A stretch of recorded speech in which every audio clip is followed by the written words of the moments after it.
साखर कारखान्याची निवडणूक लढण्याचं जाहीर आव्हान सुप्रिया सुळेंनी दिलंय।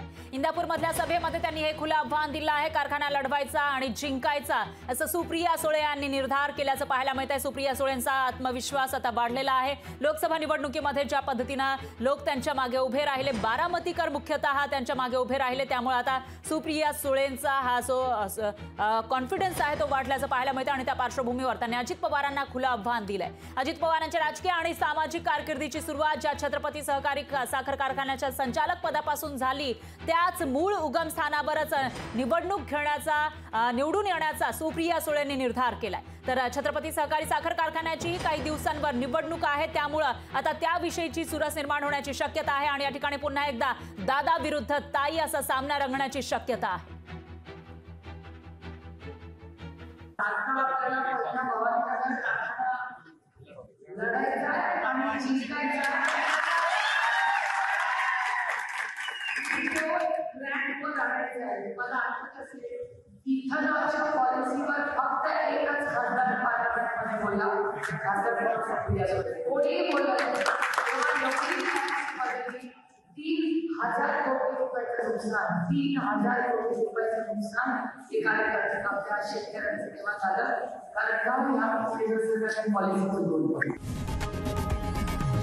लोकशाही मराठी ऐका, पहा, जागरूक रहा।